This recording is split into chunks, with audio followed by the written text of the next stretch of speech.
patient homme. On est prêt à mourir. Tout un commerçant, un arme. Regardez, si on décompte, ça va être chaud. On ne respecte même pas le civil. Et on va bosser, on va chercher de l'or. Un jeune est venu à la mosquée avec un fusil et 2 grenades. Ces villages, tout abandonné, tout est brûlé. Ça reste. Moi, c'est fatigué de tout ça. Donc, on veut seulement rien que la paix. Bonsoir et bienvenue dans Enquête exclusive, que ce soir en Centrafrique, un pays dont de vastes territoires échappent au gouvernement central. Ils sont contrôlés par des groupes rebelles qui veulent mettre la main sur les trafics en tout genre, notamment les trafics de diamants, d'or et de viande de bœuf. On est d'ailleurs au centre du pays, dans une zone de transhumance, et la ville de Bria, autour de moi, a été en grande partie détruite par des affrontements entre les différentes factions.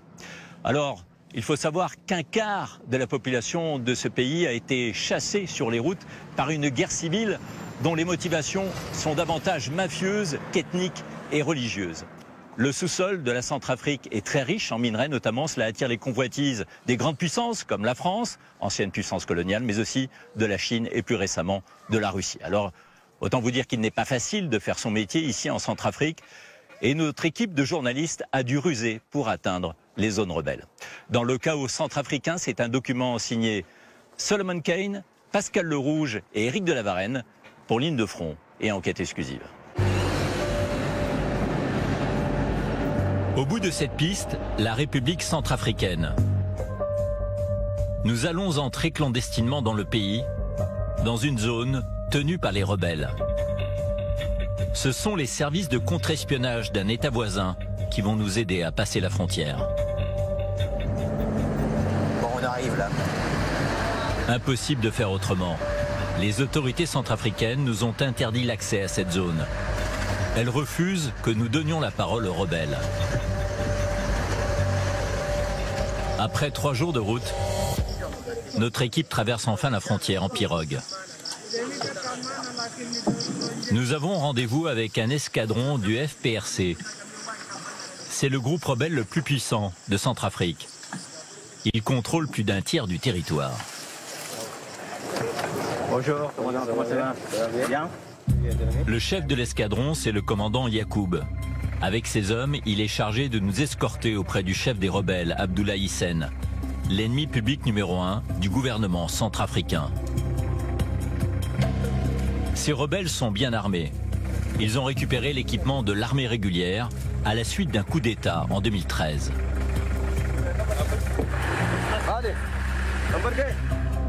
Nous entamons un périple de 500 km à travers le nord-est du pays. Avec Ali, notre chauffeur, nous allons très vite découvrir que dans cette région, les distances se comptent moins en kilomètres qu'en jours. Ces pistes ont été tracées à l'époque où la Centrafrique était une colonie française.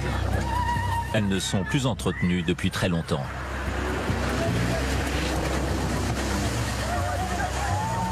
La région semble avoir été totalement abandonnée par le pouvoir central. Les villageois sont pauvres et n'ont que très peu d'infrastructures à leur disposition.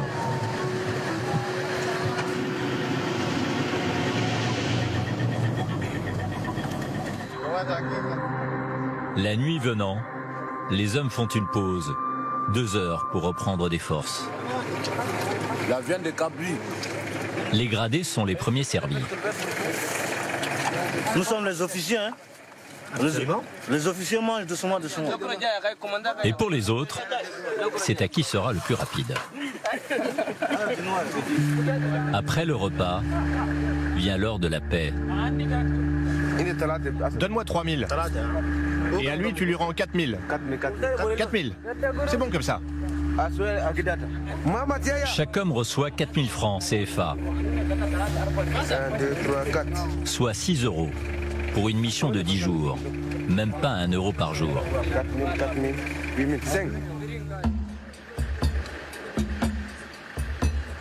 Il nous reste encore 5 journées de piste pour arriver à destination et rencontrer le chef des rebelles, un certain Abdoulaye Hissène. La République centrafricaine. Un pays grand comme la France, la Belgique et la Suisse réunis, avec 4,5 millions d'habitants seulement. Au nord, une région de savane où vivent majoritairement des éleveurs et des commerçants, la plupart musulmans. Au sud, la forêt tropicale peuplée essentiellement de cultivateurs, en majorité chrétiens. Deux communautés qui cohabitent difficilement. Les sudistes n'aiment pas les nordistes. Le centrafricain n'aime pas l'autre. C'est ça. Un État gangréné par les rivalités entre ces populations et miné par la pauvreté. La République centrafricaine est le pays le moins développé au monde, juste après le Niger. Ajoutez à cela la corruption et le cocktail est explosif. Depuis son indépendance en 1960, cette ancienne colonie française a connu de nombreux coups d'État. Le dernier, c'était en 2013. Il a été conduit par une rébellion venue du Nord. S'en est suivi une guerre civile. La France intervient alors avec l'opération Sangaris. Mais en 2016, elle retire ses troupes, assurant que la situation est plus stable. La France passe le relais à l'ONU, mais l'Organisation des Nations Unies a bien du mal à faire respecter l'ordre et la paix.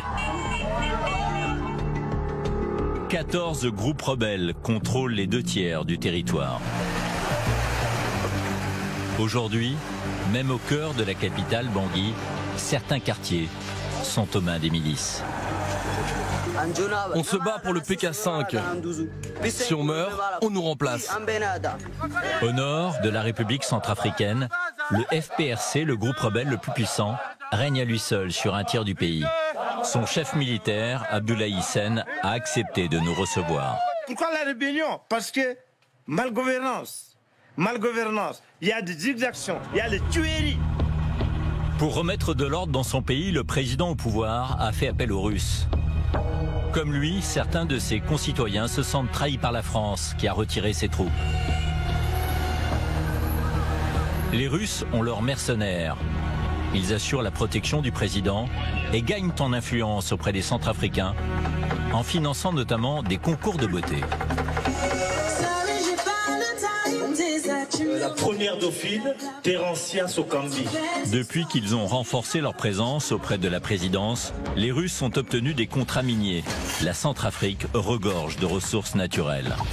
Lors de notre périple, nous avons rencontré Ousmane, un orpailleur. Il y a de l'or, hein? Ouais, il y a de l'eau ici. C'est bien. C'est bien. C'est une bonne journée alors.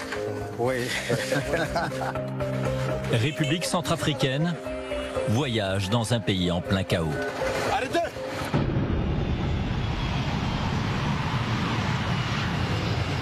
Vendredi, jour du vol Air France en provenance de Paris. Un homme important vient de descendre de l'appareil. C'est Jean-Serge Bokassa, un des fils de l'ancien empereur de Centrafrique. Il rentre de voyage. Monsieur Debo, ouais. Comment allez-vous? Ça va très bien. Comment va le pays? Ouais, ça va très bien. Lavez-vous bien, regardez. Mais dis donc, ça va? C'est pour moi que tu t'es fait beau? Jean-Serge Bokassa a été candidat à la présidentielle. Il était encore ministre il y a 2 ans. Aujourd'hui, il est en froid avec le chef de l'État. Il n'a pas accepté que récemment le président autorise les Russes à installer un camp militaire dans le palais impérial de son père. Aujourd'hui, cet endroit et surtout les lieux où se trouve la sépulture de votre père, ils en ont fait une base militaire. Et la famille est donc interdite d'accès, ce qui est complètement scandaleux, ce qui est inacceptable. Son père, Jean Bedel Bokassa, est une incarnation de la France-Afrique. Mégalomane, il se proclame empereur et se fait couronner en 1977 sans que la France ne proteste officiellement. Mais Bokassa devient vite incontrôlable. Il se rapproche de la Libye, du sulfureux colonel Kadhafi. La France, présidée alors par Valéry Giscard d'Estaing, décide de soutenir militairement un coup d'État qui renverse Bokassa en septembre 1979. Un mois plus tard, l'affaire des diamants éclate dans la presse. Des cadeaux offerts par Bokassa à Giscard en 1973. Une affaire exploitée par la gauche qui va contribuer à la victoire de François Mitterrand en 1981. C'est l'anniversaire de la mort de l'empereur. Jean-Serge Bokassa a reçu une invitation des autorités pour se rendre au palais. Une cérémonie est organisée, mais il n'est pas encore sûr de pouvoir y assister. Et les Russes ont le pouvoir de vous empêcher d'entrer? Je pense qu'ils n'en ont pas forcément la légitimité, mais une sorte de légalité qui leur est conférée par le pouvoir en place, par le chef de l'État. J'ai compris qu'il ne dépendait que de lui directement. On y est là, oui. On y est là, ça y est. Jean-Serge Bokassa est accueilli par un compatriote. Voilà, Kotazo, ça va? Cérémonie sur là. Merci. Merci. Mais ici, ce sont les Russes qui donnent les instructions. Et ils n'aiment pas les caméras. Dites à lui de le d'après. Ah, il faut pas filmer. Ah, faut pas filmer là?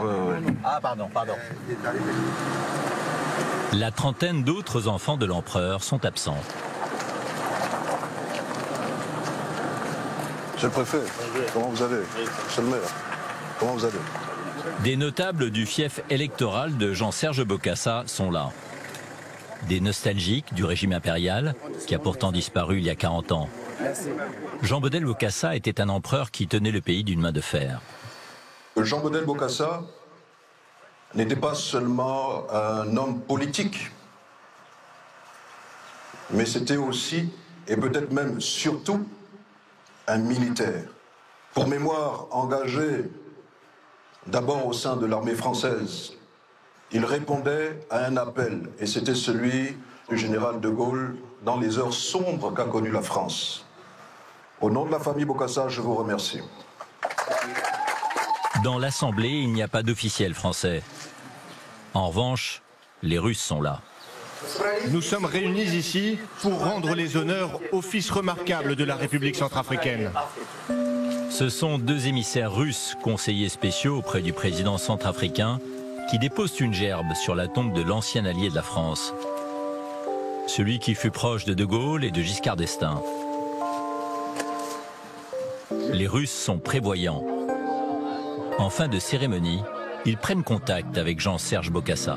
Bonjour, vous allez bien? Sait-on jamais, il pourrait revenir un jour en haut de la scène politique. Est-ce que vous avez votre carte de visite? Non, malheureusement, je suis venu sans carte. Mais je pourrais leur transmettre ça par un email éventuellement. Moi aussi, pareillement. Merci bien. Toutes mes amitiés à votre pays. Hein? Face à une France désormais marginalisée, c'est la Russie qui est aujourd'hui maître du jeu en Centrafrique. En ce 1er décembre, jour de fête nationale, le pays célèbre la proclamation de la République. Le président Archange Touadéra assiste au défilé. Dans les tribunes, les ambassadeurs de France et de Russie sont assis côte à côte.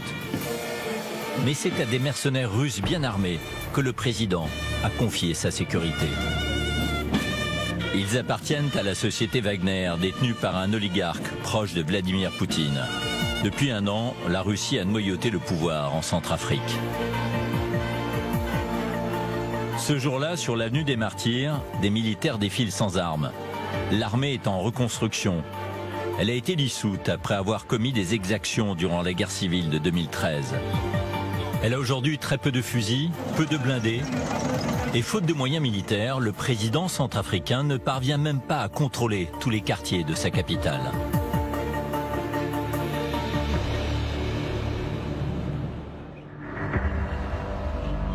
À Bangui, la principale zone de non-droit, c'est PK5. Le quartier commerçant de la ville, où circulent toutes les richesses, avec son grand marché et ses machines à sous.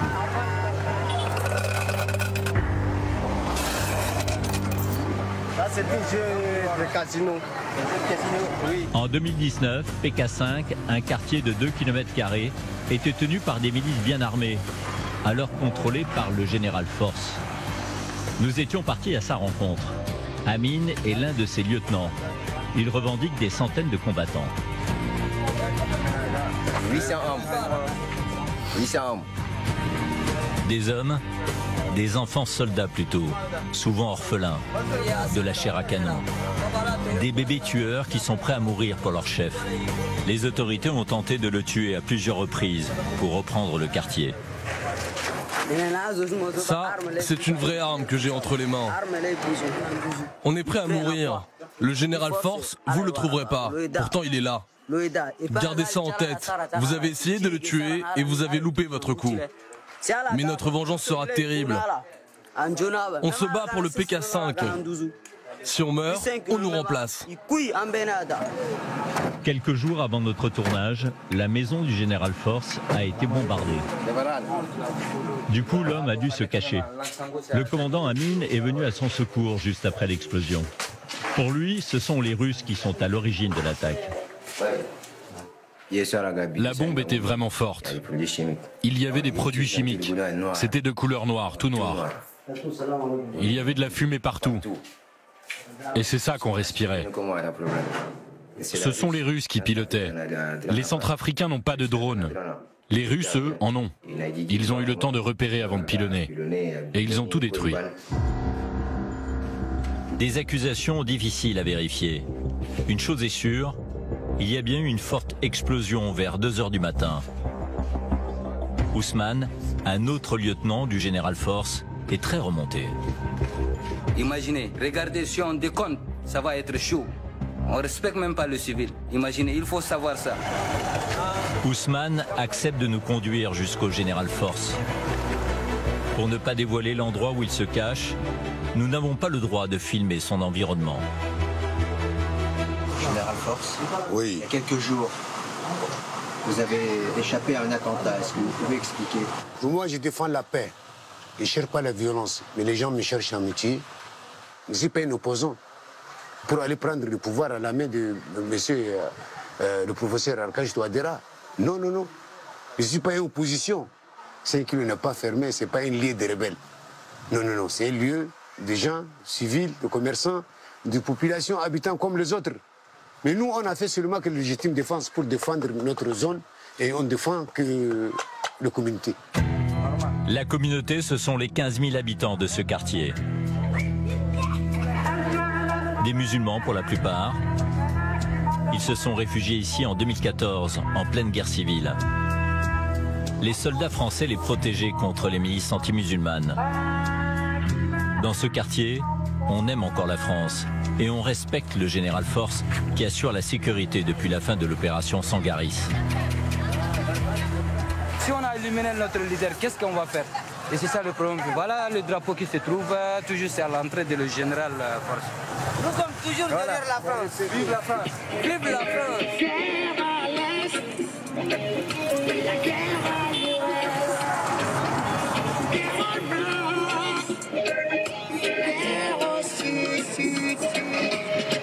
Pour les hommes du général Force, au quotidien, c'est la débrouille. Il n'y a pas d'électricité. La vie des kilomètres 5, c'est comme ça. Tous les jours depuis 2013 jusqu'à maintenant. Donc ici, c'est une planque, quoi. Ouais, ici, là on se repose, quoi. Ok, c'est bon. Tu as vu, on est tranquille, cool. C'est ici qu'Ousmane aime se détendre. Tu as encore des membres de ta famille ici? Ils ont tué mon frère et mon père et ma sœur devant moi en 2013. Au mois de décembre, le 28 décembre. Donc je suis victime, quoi. Je suis obligé de fumer cette cigarette pour perdre quand même certains esprits, quoi. Ousmane a rejoint les rangs du général Force après l'assassinat de ses proches par des miliciens chrétiens. Il défend aussi son commerce, car le jour, Ousmane tient une échoppe et son arme n'est jamais très loin. Tu es un commerçant, une arme. Moi, je suis un commerçant.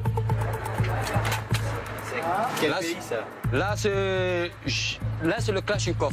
Je paye ça à 350 000 francs. Et je me défends avec. Ousmane, comme les commerçants du quartier, n'aime pas le président, ni sa politique pro-russe. Il en appelle à la France, l'ancienne puissance coloniale, pour remettre de l'ordre en Centrafrique. Pour éliminer le français et amener le russe, ça ne se passe pas. Comment fait-il? Comment fait-il? Tu peux oublier ton papa, Et prendre une autre papa pour adopter, non, non, ça ne peut pas aller. Papa, c'est papa. La France, nous sommes derrière la France toujours. Ailleurs dans Bangui, des citoyens misent sur le nouvel allié, la Russie.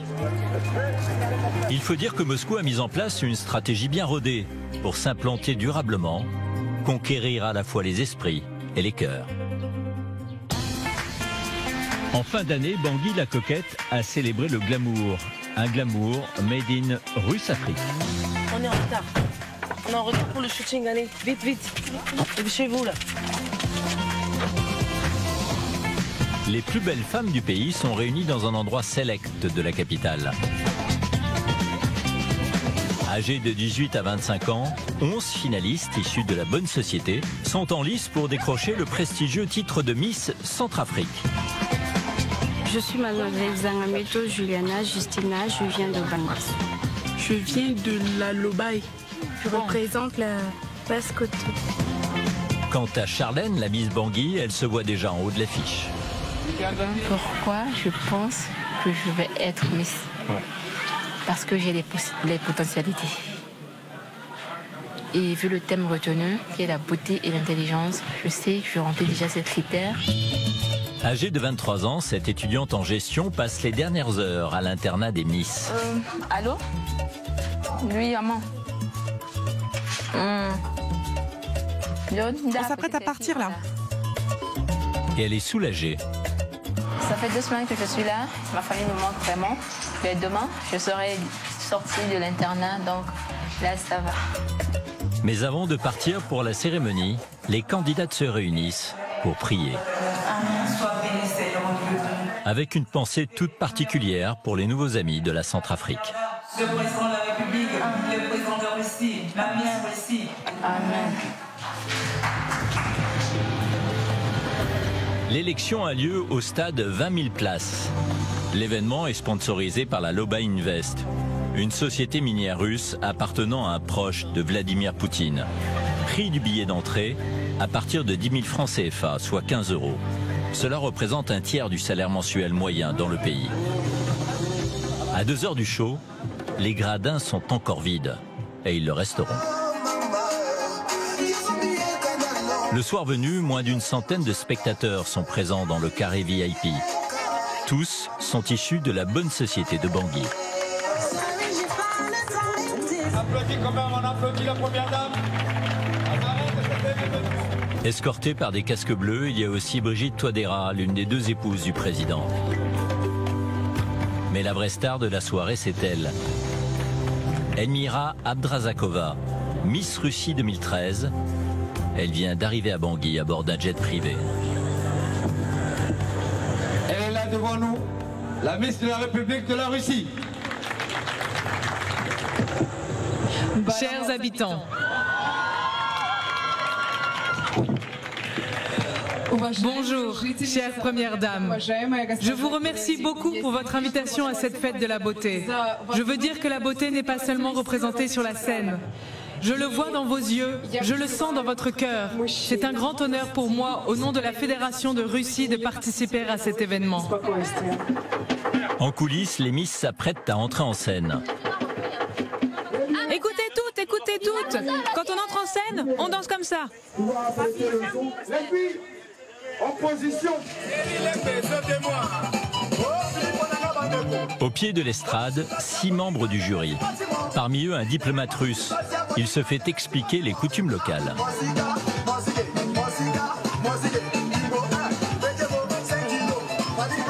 Le jury semble conquis par cette dernière danse. Une très bonne concurrence. Puis c'est l'heure du défilé. Les 11 candidates vont présenter leur projet. C'est Charlène, Miss Bangui, qui ouvre le bal. À travers mon projet, les jeunes filles qui ont abandonné leurs études peuvent se trouver un métier d'avenir afin d'avoir un statut au sein de la société. Les Centrafricains peuvent suivre la cérémonie en direct. Il n'y a pas de caméra de télévision, mais la soirée est retransmise à la radio sur Lengo Songo FM, la nouvelle station financée par les Russes. Pour le jury, c'est enfin l'heure de la délibération. Bonsoir tout le monde. Celle qui aura la couronne. Ce soir, elle est là, son beau Charlène. On applaudit très fort.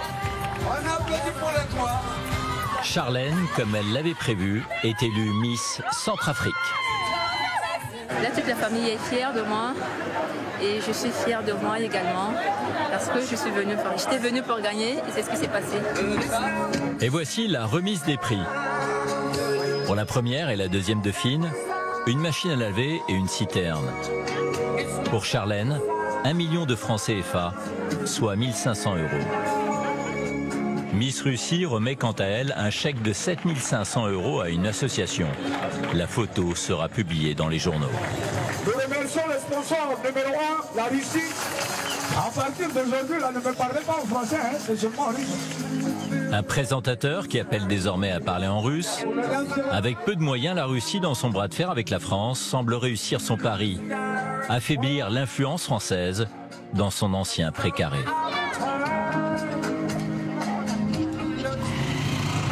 Mais derrière le glamour, avec les nouveaux amis russes, le pouvoir se durcit. Destitution du président de l'Assemblée nationale, emprisonnement arbitraire de députés, mise au pas des médias. Si le président Touadéra semble intouchable, les 2/3 du pays sont aux mains des rebelles. Nous décidons de partir à la rencontre du groupe armé le plus puissant, le FPRC, le Front populaire pour la renaissance de la Centrafrique. Mais à l'aéroport de Bangui, avant même d'embarquer, nous sommes arrêtés et convoqués au ministère de l'Intérieur. Le gouvernement centrafricain nous présente comme des espions à la solde de la France et nous retire nos accréditations de tournage. Sur les réseaux sociaux, les menaces à notre égard deviennent sérieuses. Nous devons quitter le pays.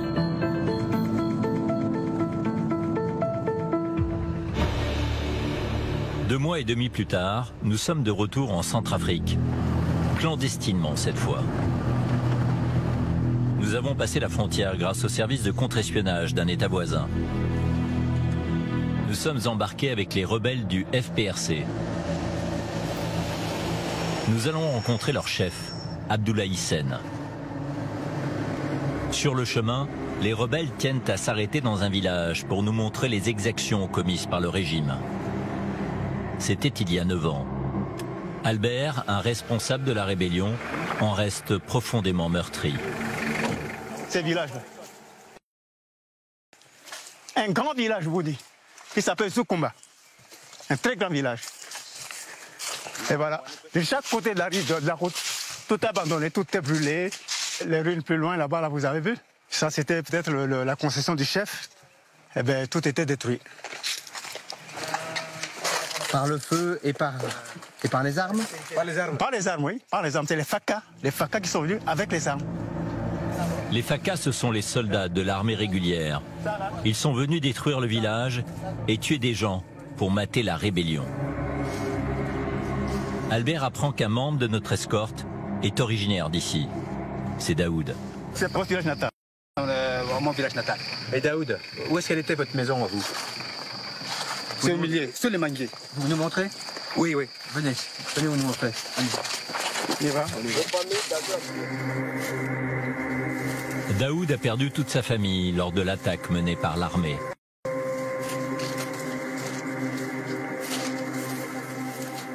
Là, voilà, c'est la maison de ma père.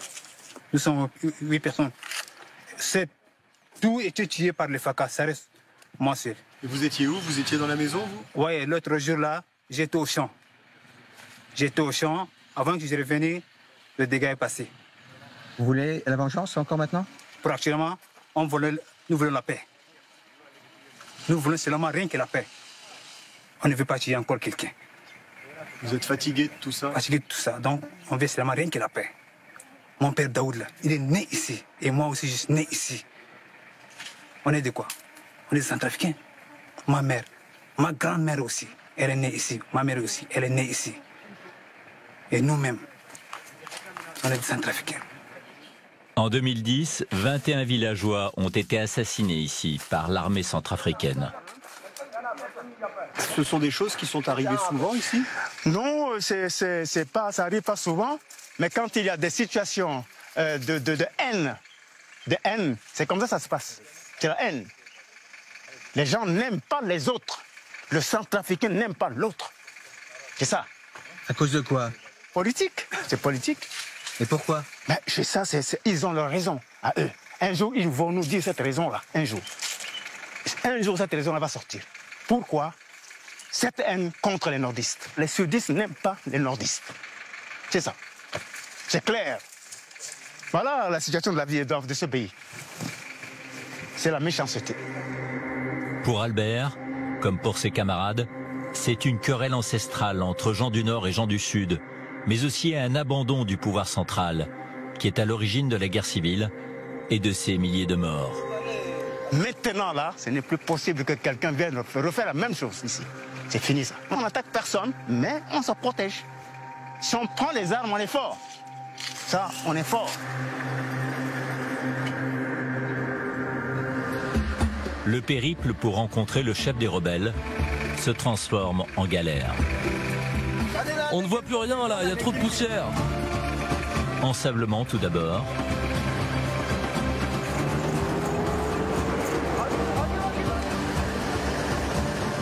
Puis passage à gué, au risque parfois de noyer le moteur.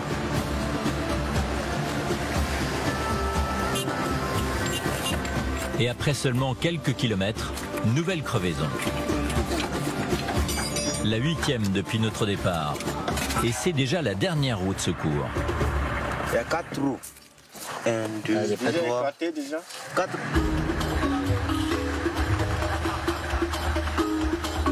Puis c'est un pont de fortune qui cède sous le poids d'un véhicule. Là, c'est moi. Là, c'est pas bon. La moitié du véhicule de tête est embourbée au milieu de la rivière. Alors un milicien a une idée. Tracter la voiture.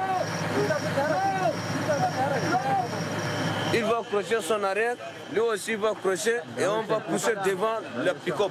C'est plus facile. Ah ouais. Et après 4 heures d'effort, c'est enfin la délivrance.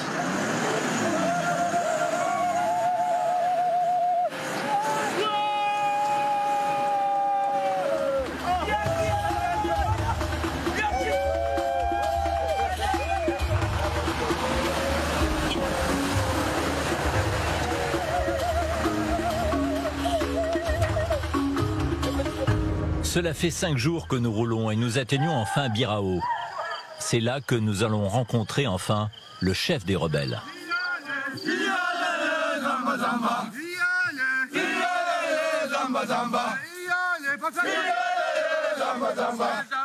Dès 7 heures du matin, les combattants sont à l'entraînement avant l'arrivée de leur chef, Abdoulaye Hissène.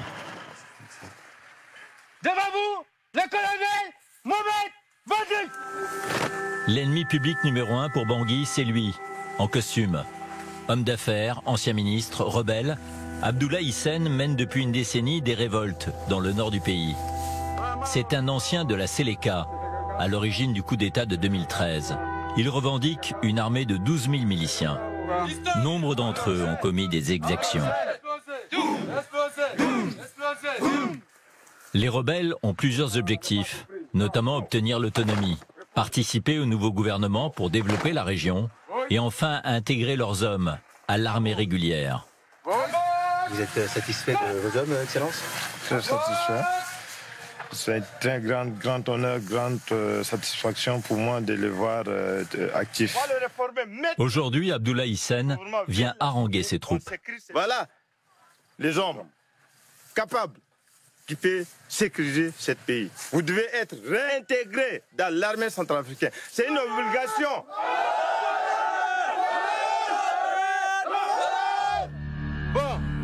Le chef rebelle promet aux 120 miliciens du camp qu'ils vont tous intégrer l'armée régulière quand le pouvoir central aura accepté leurs revendications.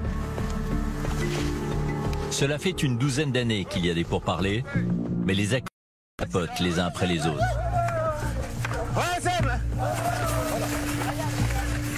Direction le quartier général des rebelles.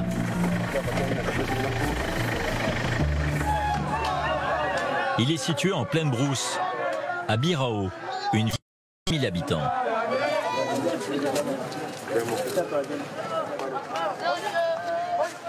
Dans son QG, le chef de guerre réunit son bureau politique. Côte, ça va? Bon. Abdoulaye Hissène et ses conseillers discutent des termes possibles d'un nouvel accord de paix avec le pouvoir à Bangui. Les rebelles revendiquent notamment l'amnistie pour leurs dirigeants, leur chef étant accusé d'avoir commandité des massacres. Quel est votre avis? Donnez votre avis. Du côté militaire, vous avez vu aujourd'hui tous vos militaires, notre capacité d'agir est immense. Le chef de guerre le sait. Les armes prises à l'armée centrafricaine lors du coup d'État en 2013 sont son principal atout.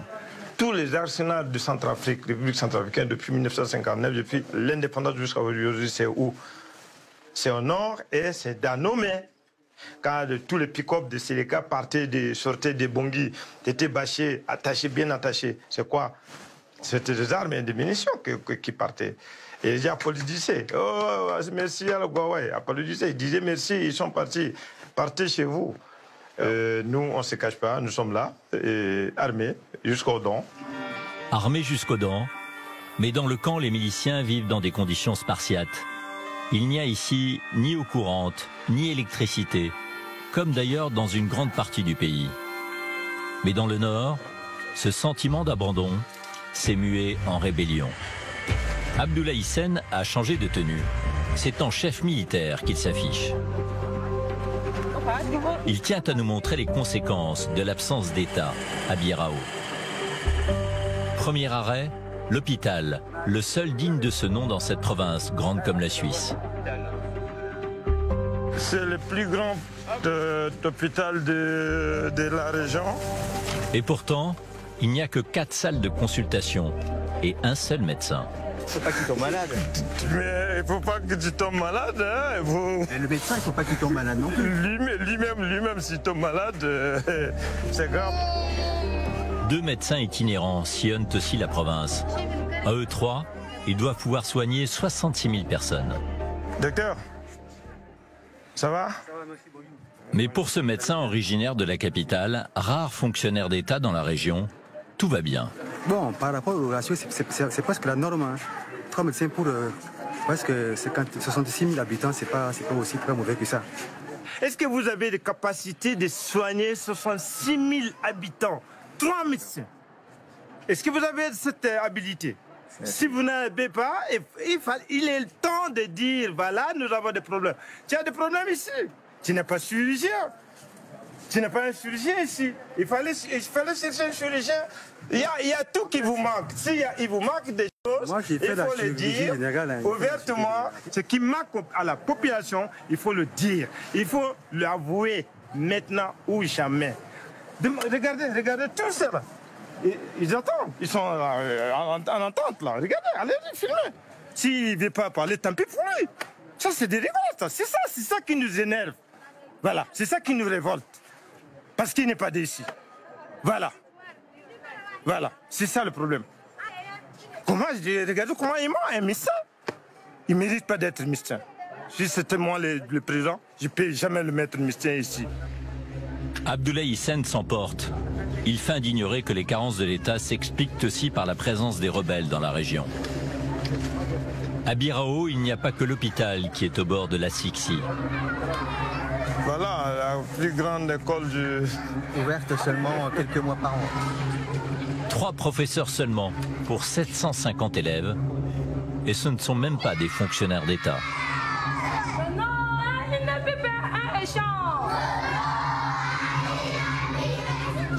Ils sont payés par l'administration parallèle, mise en place par Abdoulaye Hissène.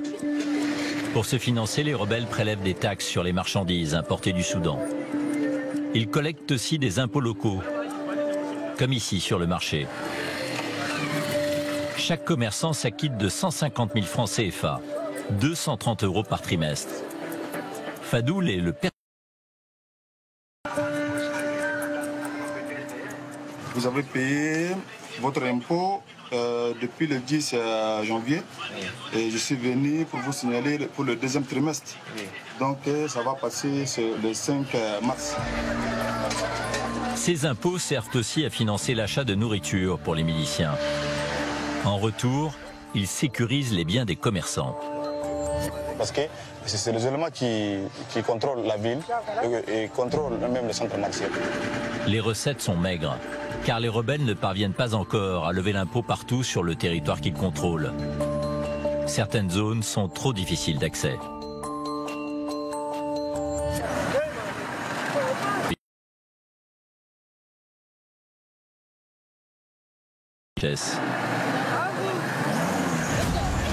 Dans le nord, il y a de l'or et des diamants. Et pour l'instant, les Centrafricains qui exploitent les mines ne paient pas de taxes. Il nous faudra une bonne demi-journée de piste pour accéder à un gisement aurifère, situé à seulement 25 km de Bikoro.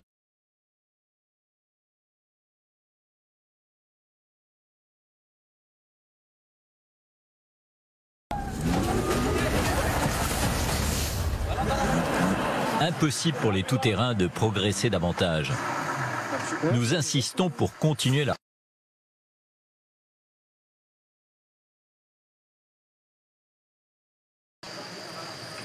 Bon, je vais prendre une moto alors? Oui, il y a une moto tout de suite qui arrive.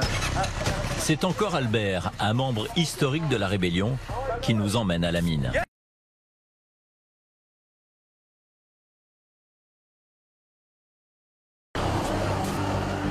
Après une demi-heure de slalom entre les arbres, nous arrivons enfin au camp de Gordil.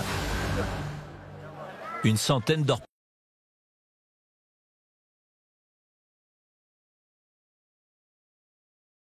Gordil, on trouve une épicerie, un hôtel et une boutique de vêtements.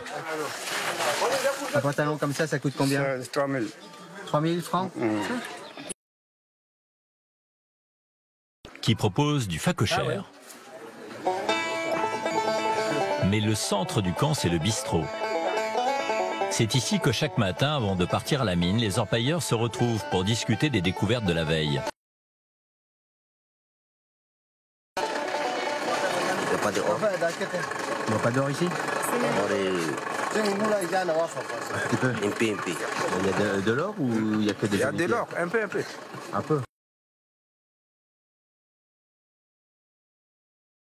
À l'époque de la ruée vers l'or, les orpailleurs ont tendance à minorer leurs gains.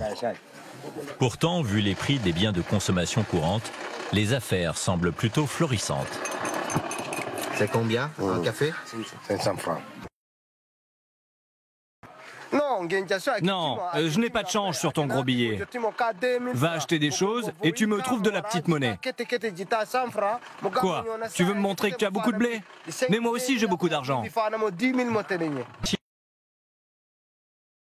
Du seul café du village, Ousmane est aussi orpailleur.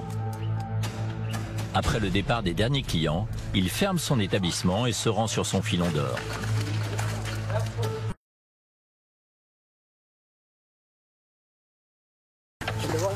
Ce n'est plus très loin. Ça monte ici. C'est devant, c'est devant.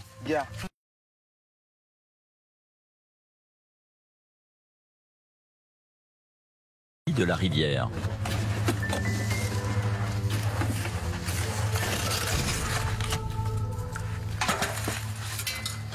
Ce n'est pas profond ici. Ça ne... Et glissant.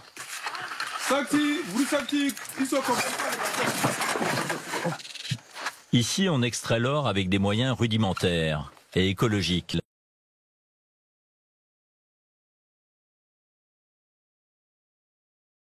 Qui va retenir les paillettes d'or. On recouvre tout le tamis avec ces lamelles. Ensuite, on met de l'eau pour filtrer le sable.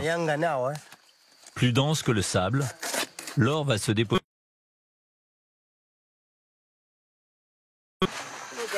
Après 3 heures passées à laver le sable, puis à séparer avec une battée l'or des alluvions,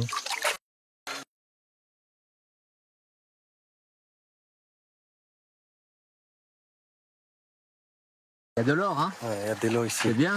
C'est bien. C'est une bonne journée alors? Oui.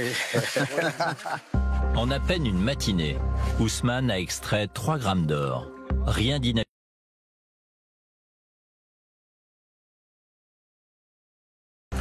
Ça vaut 9 000 francs. 9 000 francs. Ouais. Soit 14 €, l'équivalent de 10 jours de salaire dans la capitale, Bangui. C'est une...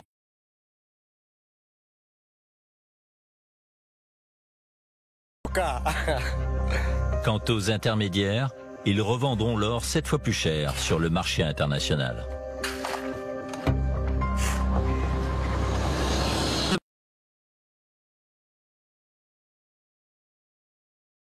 Cette fois dans la maison du sultan Mohamed, la véritable autorité de cette ville. Faute de tribunal d'État, c'est lui le garant de la justice dans la province. Pour faire respecter la loi, il s'appuie sur une cour composée de juges coutumiers. Le chef rebelle ne peut pas tout régler par les armes. Il sait qu'il a besoin de caution morale, comme ce sultan, pour gérer la région. Votre Majesté, bonjour.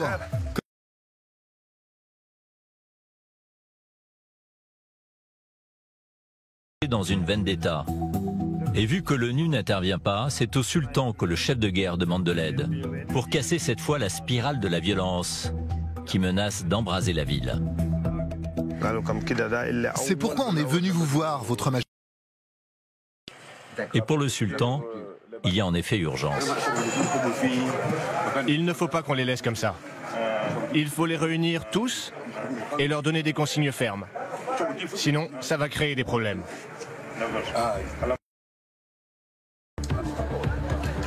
Véhicules, bagages, réserve d'essence et surtout la prière, censée protéger les voyageurs pendant tout le périple.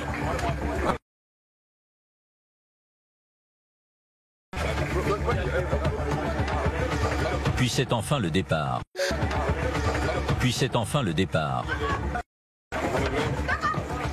Je m'en vais à Wadi pour régler une situation là-bas qui était très mal. Ça ne va pas avec la famille là-bas. Je vais régler. C'est le départ. On y va. Merci beaucoup.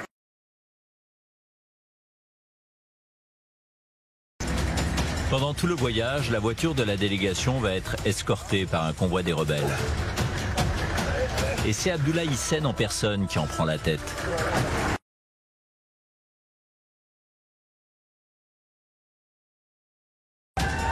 À la sortie de la ville, nous passons devant une base de l'ONU. Ces casques bleus, bien que lourdement armés, ne s'aventurent que rarement hors du camp retranché pour assurer la protection des civils. Chargé de rendre justice, va voyager toute la journée. C'est dans ce village que 2 familles se déchirent. À l'origine, il y a une histoire d'argent et de raquettes. À la mosquée. René a assisté à la scène. Ce jour-là, un jeune est venu à la mosquée avec un fusil et 2 grenades dans la mosquée qui était pleine de fidèles. 2 d'entre eux se sont couchés sur la grenade qui a explosé. Le premier a été blessé au bras et à la tête. Il est mort. Il est parti se faire soigner au Soudan. En représailles, les proches de la victime sont venus brûler des maisons appartenant à la famille du lanceur de grenades.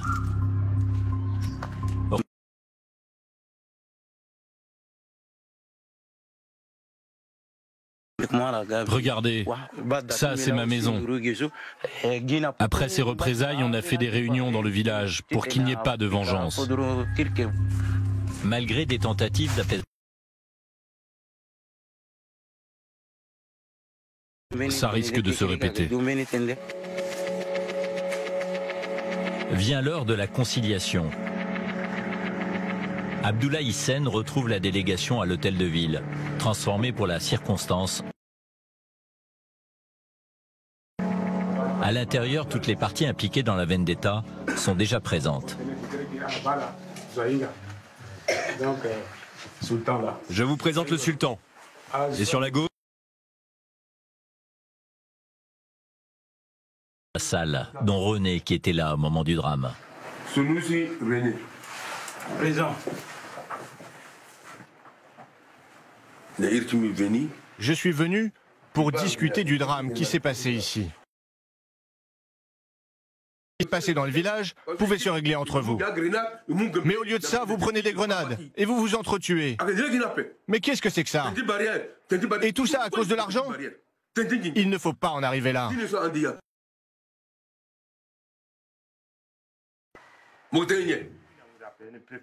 Et après le sultan, c'est à Abdullah Hissène de faire la morale. Une situation paradoxale lorsque l'on sait que son groupe est impliqué dans des massacres et qu'il est lui-même sous mandat d'arrêt. Comment tu peux prendre une arme pour tuer quelqu'un pour de l'argent? Je sais pas moi, pour 5 000 ou 10 000 francs que tu vas dépenser en 2 jours. À chaque fois, c'est la même chose. Moi, ça me fait honte. Maintenant, il faut essayer de régler ce problème. Il faut que justice soit faite. On ne peut pas se faire justice soi-même.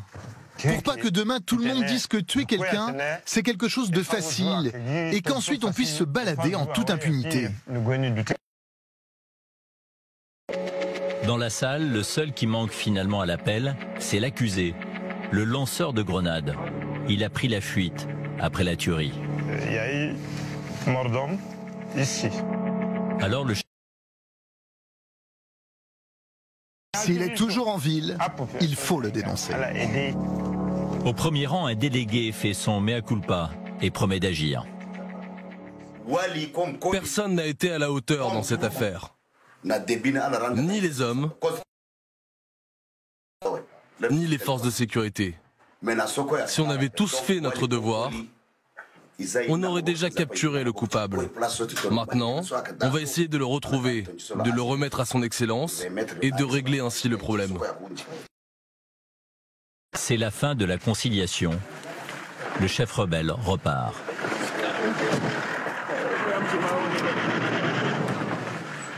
Quelques heures plus tard,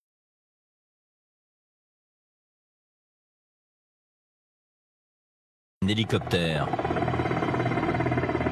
Aucun appareil ne se pose généralement ici. Albert est inquiet. Ces hommes partent en reconnaissance.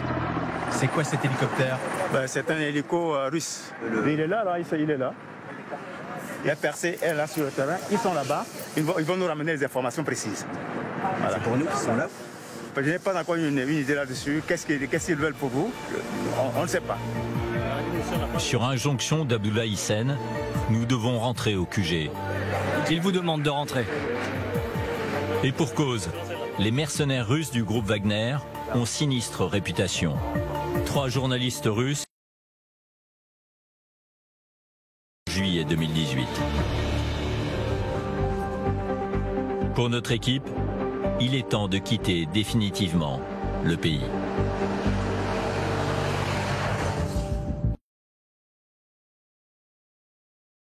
La situation reste mouvementée en République centrafricaine. Si Birao n'est plus aux mains du FPRC, le climat sur place reste tendu, même si l'ONU tente de sécuriser la ville. De Khartoum, certains membres du FPRC ont rejoint les FACA, l'armée régulière, d'autres le gouvernement. Abdullah Hissène est reparti en brousse et poursuit son combat, même si sa milice est... Dans la capitale, le général Force, qui contrôlait PK5, a succombé à une longue maladie en juin 2019. Le quartier est plus calme, mais les milices d'autodéfense sévissent encore, surtout la nuit. Quant aux Russes, ils emploient des rats. Nous poursuivons notre enquête en République centrafricaine en nous rendant dans la capitale du pays, Bangui. Le gouvernement essaie d'y récupérer un peu d'autorité, notamment en organisant des patrouilles conjointes locales. Nous avons rendez-vous au commissariat de PK5, un quartier qui semble aujourd'hui apaisé. Oui, c'est à vous de choisir un des secteurs. Il passe environ. Cette patrouille mixte, elle se fait tous les jours? tous les jours. Ouais, tous les jours. Du lundi au lundi. D'accord. Et l'idée, c'est quoi? C'est d'aller à la pêche au renseignement, de donner un sentiment de sécurité? L'idée, c'est pas d'aller au renseignement. Le gouvernement a décidé qu'on vient être avec la population, à cette population, et leur dire la bonne nouvelle, qu'on est avec eux. Qu'est-ce qui se passe là? C'est le recrutement pour les FACA. Pour les FACA, oui. Non, là, c'est dans chaque arrondissement de Bangui et dans les provinces.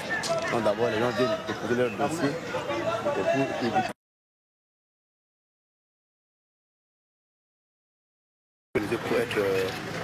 pour déposer leur dossier. Nous quittons le commissariat. Nous commençons notre patrouille par un slalom dans les rues bondées de PK5. Les ne viennent pas ici. D'ailleurs, on a vu tout à l'heure des taxis qui déposaient leurs clients aux limites de ce quartier. Ils n'osent pas rentrer ici. Alors, il y a eu de nombreuses échauffourées depuis des années ici à PK5, ce quartier qui est celui de tous les trafics, de tous les commerces, de tous les trafics, parce que c'est ici que des produits de contrebande venant notamment du Tchad, du Soudan et de République démocratique du Congo. C'est une première pour les habitants de voir ces soldats circuler parmi eux depuis les affrontements armés de la fin de l'année 2019. La force est bien rodée et le gouvernement a à cœur de montrer sa puissance et son retour sur le terrain. Pendant longtemps, les forces armées ne mettaient pas les pieds ici à PK5. Non, mais ils mettaient les pieds, mais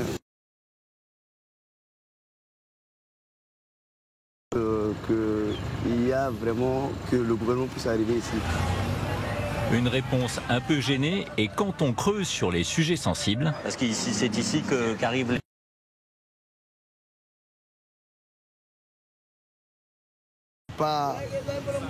Notre interlocuteur change de sujet. Le fait qu'il ne répond pas, c'est déjà intéressant. Car en réalité, c'est une véritable opération de communication. Force pêche par la qualité du matériel. Car au bout de quelques mètres, à peine, c'est la panne. Le véhicule tombe en panne et on n'arrive pas à le redémarrer. Système D oblige. Ah non, il le pousse. En fait, on est en train d'être poussé par un véhicule d'avant blindé de l'ONU. Mais ça, nous ne sommes pas vraiment invités à le montrer. Maintenant, c'est bon, ne filme pas. Et hop là. Nous terminons donc la patrouille. Ça va? Donna Sengue. La force conjointe note consciencieusement les coordonnées des habitants pour bien nous montrer son application. Là, c'est le numéro de téléphone, nom et numéro de téléphone. La police. Pendant des années, les commerçants ont souffert de la violence exercée par les milices. Officiellement, elles ne sont plus présentes dans le quartier, mais personne n'ose encore franchement parler d'elles. Comment les chalets? Aujourd'hui. Mais à part ça, tout va bien, ça se passe bien. Le climat est bon. Vous craignez pas de reprise des combats? Non. Et en décembre, il y a eu des petits problèmes ici, non? Il y a eu des incidents ici. Qu'est-ce qui s'est passé? Rien. Non, il n'y a pas de problème ici. Rien. Un silence gêné qui masque le traumatisme encore présent après les affrontements qui ont fait une 50aine de morts en décembre dernier. L'imam du quartier, à majorité musulmane,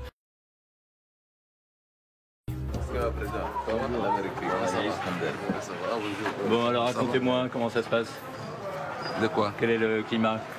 C'est tranquille en ce moment? Oh, non, c'est tranquille. Ouais. Tu vois, en décembre, qu'est-ce qui s'est passé en fait? À 24, il y a l'affrontement militaire ici, avec les armes. Ouais. Oui. Mais au départ, il y avait des milices d'autodéfense constituées au cœur du quartier, par les commerçants, par les habitants, et ces groupes... C'est ça. Ces groupes-là, comme ils ont avoir beaucoup d'armes, ils se retournent contre leurs parents, leurs familles. Donc contre vous? D'accord.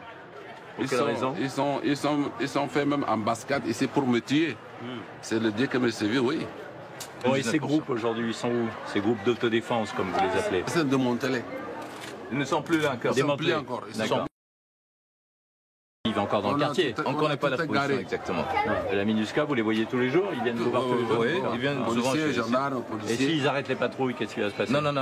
Nous voulons qu'ils continuent à travailler. Obligation pour eux. Et s'ils ne sont pas pressés de voir les soldats partir, c'est parce qu'ils savent que les milices rôdent encore. Voilà donc pour la version officielle. Nous voulons en savoir un peu plus et nous rencontrons Malik discrètement dans notre hôtel, un commerçant de PK5 qui nous livre une toute autre réalité. Tout le monde a dit on est assez marre, on ne peut pas continuer dans ce sens. Chaque fin du mois, ils faisaient des taxations illégales dans les différentes magasins. Donc chaque magasin doit donner 10 000 francs, 5 000 francs par petit magasin, 10 000 francs par grand magasin. C'est du racket. C'est du racket. Si par exemple un camion veut faire déchargement, tu dois payer le droit de déchargement, droit de chargement, tout ça là. Mais ces hommes qui appartenaient à ces milices d'autodéfense, ce sont des habitants du quartier ou ils viennent d'autres régions du pays? C'est mélangé. Par exemple, je peux te dire, nous on a essayé de recenser tous les autodéfenses, ils sont au nombre de 1132. Dans tout le pays ou dans ce quartier de PK5? Quartier PK5. Ils sont au nombre de 1132. Et aujourd'hui, donc, ces groupes d'autodéfense ont été désarmés ou pas? Pas encore. Malik a créé une association de soutien aux victimes d'exactions en Centrafrique, et notamment à Bangui, où les victimes se comptent par dizaines de milliers. En fait, nous avons recensé 28 732 victimes. Il y a des victimes de violences sexuelles, il y a des victimes de torture, il y a des victimes d'assassinat. Donc vraiment, la paix actuellement au PK5, c'est un peu une paix factice, un peu comme ailleurs en République centrafricaine. La paix du PK5, c'est un peu fragile. Et tant que la justice n'a pas fait son œuvre, les victimes ont peur et un quart de la population de la République centrafricaine est aujourd'hui déplacée dans son propre pays. Voilà. Quand tu vois même à Bria, il y a des déplacés. Le gouvernement a fait beaucoup d'efforts pour amener la paix, mais seulement dans les périphéries de Bangui. Car en effet, dans l'arrière-pays, la situation est encore plus dramatique que dans la capitale. Nous nous rendons dans la région centrale, à Bria. Nous devons emprunter un vol humanitaire pour nous y rendre. Zone de transhumance, de trafic d'or et de diamants, 14 groupes rebelles se sont installés sur place. Les affrontements entre eux sont extrêmement fréquents et la population civile en est la première victime. On va au point kilomètre 3, à 3 km du centre de Bria. C'est un quartier de déplacés qui s'est constitué il y a 2 ans à peine. En fait, les gens, au moment des affrontements, sont venus se réfugier près du camp de l'ONU. 40 à 50 000 personnes vivent ici. L'énorme majorité d'entre elles sont des chrétiens de la région. Ils sont 4 fois plus nombreux que la population actuelle de Bria, composée essentiellement de musulmans. Une coordinatrice du Haut Commissariat aux réfugiés nous explique comment on tente de rationaliser la croissance inexorable de ce camp. Comment sont organisés les blocs? Les blocs, c'est combien de maisons? Combien de personnes? Les blocs, c'est au moins 100 maisons. D'accord, 100 maisons, et ça fait combien de personnes? Ça fait 400, 500 personnes? Parce qu'il y a des familles nombreuses ici. Hein. Oh oui, ça fait au moins 500. Ce camp, qui devait être une réponse temporaire aux tensions, prend aujourd'hui l'allure d'une nouvelle ville dans la ville. Quand ils étaient arrivés au début, c'était vraiment des abris de fortune. Les humanitaires leur ont fourni les bâches là. Les bâches, notamment comme celle-là. Oui. Au fil du temps, comme la sécurité ne revient pas dans la ville, pour qu'ils puissent retourner chez eux, ceux qui ont les moyens ont commencé à renforcer leur abri. Et les gens ont fui leur maison à quelques centaines de mètres, voire 2 ou 3 kilomètres d'ici, pour venir s'installer ici? Parce que c'est à côté de la MINUSCA, à côté de la base de la MINUSCA. Les soldats de l'ONU? Oui. La mission onusienne. Et qui, de fait, ont assuré leur protection ou pas? Oui? Si. Donc c'est ça qui a été... Du coup, il n'y a pas eu de combat ici? Ici, il n'y a jamais eu de combat? Jamais de règlement de compte? Il n'y a jamais eu de... Entre les déplacés ou bien entre les déplacés? Entre les déplacés, non. Mais entre les groupes armés, il y a toujours des combats. Lorsque l'on discute avec certains des habitants du camp, on comprend que chaque histoire est tragique, comme celle de Mathias, qui a fui sa maison il y a 3 ans. Effectivement, on était tombé dans l'embuscade, tout est brûlé. On était dans une vivre précaire. Votre village était à combien de kilomètres de Bria? De 65 km de Bria. Ah, vous étiez à 65 km. À l'axe Ipi. Et vous étiez agriculteur? Oui, un agriculteur. Avec une famille, des enfants? Des enfants, 14 enfants, une seule femme. 14 enfants? 14 enfants, une seule femme. Courageuse, votre femme? Oui. Et donc vous êtes parti avec les 14 enfants et votre femme? Oui, j'étais parti, j'étais sorti ainsi les 14 enfants plus la femme. D'accord. Ce qui concerne... Vous êtes venu à pied ici? Oui, à pied. À pied, on était 65 en cours de km. route. On avait un jour en cours de route pour être là. Et nous étions là le 16, donc j'avais dicté. D'accord. Et pourquoi vous avez eu peur? Il y avait des combats entre groupes rebelles? Oui, entre combats, dès là, il y avait les conflits. Oui, vous étiez dans les champs au moment où... Dans des champs, dans des champs. Et vous avez entendu des staccatos de mitraillettes Plus que cela. Des tirs? Des tirs plus que cela, des lourdes armes. D'accord. Et vous avez eu peur? J'ai eu peur. Et même vous récemment, dans nous sommes.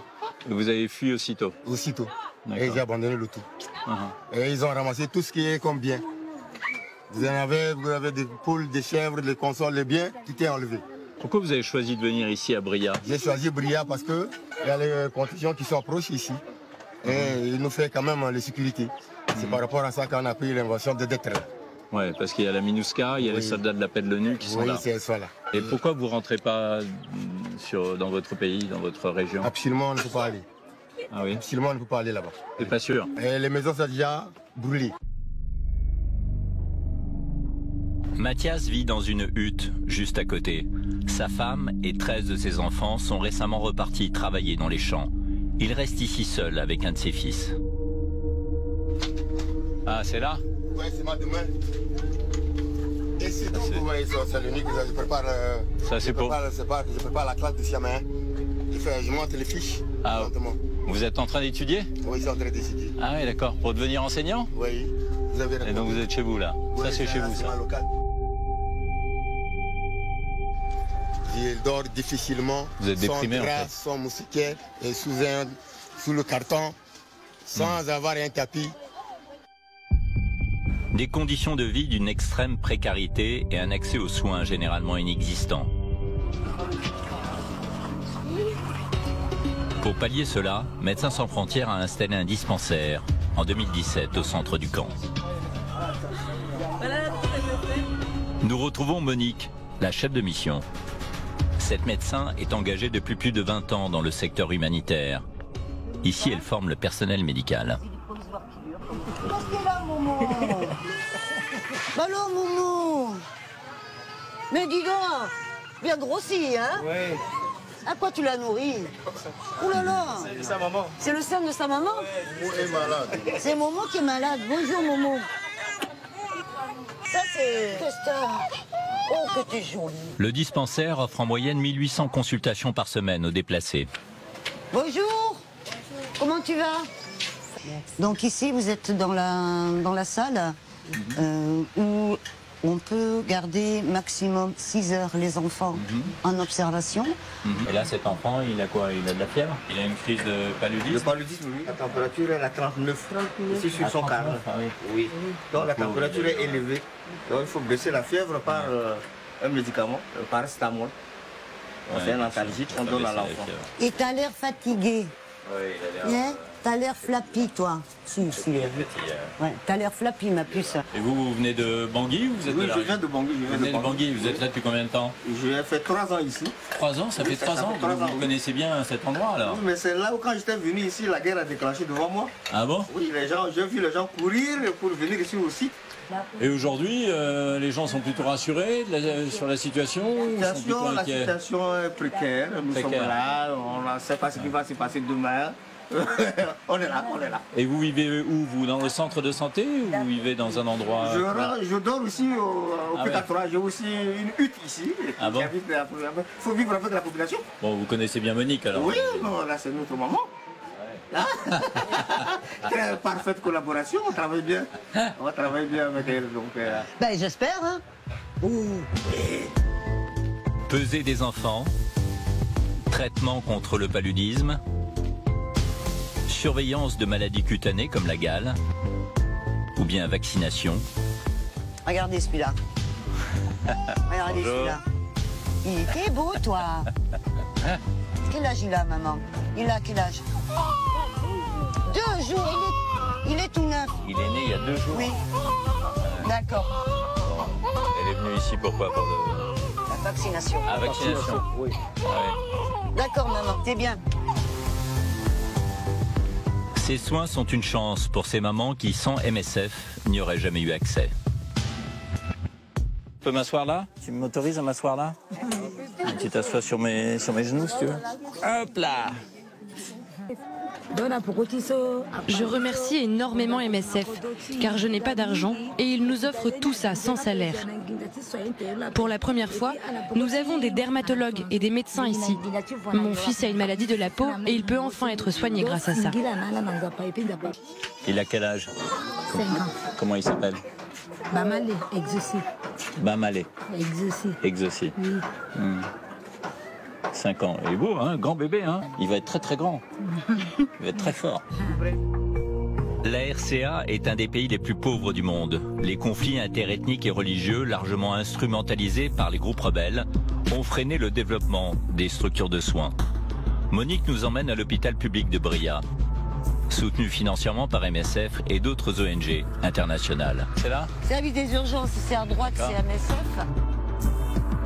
Un bloc chirurgical, un département pédiatrique, un service de néonatalité, des salles d'attente, des salles de consultation. A priori, cet hôpital, l'un des plus importants et l'un des seuls de la région, remplit toutes les fonctions. Mais fin janvier 2020, des affrontements ont éclaté à Bria. 5000 civils ont trouvé refuge dans l'hôpital. Ils ont transformé ce lieu en un nouveau camp de déplacés. Le docteur Delpin est le chef de cette structure depuis 2 ans. Ces personnes-là sont des déplacés, ce ne sont pas des gens qui attendent une consultation. C'est des déplacés et également des accompagnants des malades. Ah oui, ils sont arrivés en raison de coups de feu, il y avait des affrontements en ville? Oui, il y a des affrontements à ville. Il y a des quartiers qui sont derrière la clôture de l'hôpital. Mais ces quartiers sont contrôlés par des groupes rebelles différents les uns des autres? Oui. Bon, normalement, c'est la population habite dans ces quartiers depuis un bon moment. Et dans ces quartiers, il y a des groupes armés. Ces mêmes groupes armés sont également dans la ville de Bria. Pour des raisons ethniques, ils s'affrontent. Ethniques, religieuses ou pour des motifs criminels, de contrôle, du trafic, de viande de bœuf, d'or, de diamants? Tout ça. Ça, c'est des raisons qui les poussent à s'affronter. Pour sa propre sécurité, le docteur ne peut pas nous en dire plus sur les groupes armés de la région. L'hôpital lui-même n'est pas épargné par les combattants. Ça, c'est quoi ça? Pourquoi c'est protégé cette pièce? Ça, c'est des ciments. Des sacs de sable? Oui, ça, c'est des sacs de sable. Ça nous sert de protection, quoi. Donc, lorsque ça commence à tirer, tous les personnels se réfugient ici, dans cette locale. Mais les gens qui sont ici et qui vivent ici, eux, ils peuvent pas, ils n'ont pas de place là-dedans. Non, parce que le local ne peut pas contenir pour les professionnels de la santé, pour qu'ils restent en vie, pour pouvoir sauver les autres ensuite. C'est ça. Ah oui, évidemment. Ouais. Difficile de chiffrer le nombre de victimes du conflit en RCA depuis 2013. Mais comme souvent en Afrique, les femmes sont les plus exposées, notamment aux violences sexuelles. Arlette est sage-femme à l'hôpital de Bria. Je fais la prise en charge médicale des victimes de violences sexuelles à Bria. Et alors ça consiste en quoi en fait? Il s'agit des hommes, des garçons et des filles qui sont violés. On fait la prise en charge dans ce service médical-là. Il y a beaucoup de garçons qui sont violés aussi? Si, il y a des garçons qui sont violés en allant à la pêche, en allant au champ. Ils sont violés par des fois les groupes armés, parfois par les civils. Avant-hier, on a reçu une mineure de 3 ans aussi qui ont été violées sur le site de PK3. Vu que j'étais là, j'ai commencé à mettre en place cette sensibilisation dans les écoles, dans les lycées. J'attire l'attention des parents de ne pas laisser les enfants seuls. Est-ce qu'ils savent ce que c'est un viol? Est-ce qu'ils se rendent compte que c'est grave? Beaucoup ne comprennent pas. Ici à Bria, c'est un sujet tabou de parler de sexe aux enfants. Même pour une fille qui va avoir sa première règle, les parents la suspectent de cas de viol. Les violences sexuelles comme le viol sont largement utilisées comme une arme de guerre en République centrafricaine. des crimes impunis comme les autres. De nombreux mandats d'arrêt internationaux ont été lancés depuis 2013 contre les chefs rebelles. Pour l'instant, sans résultat.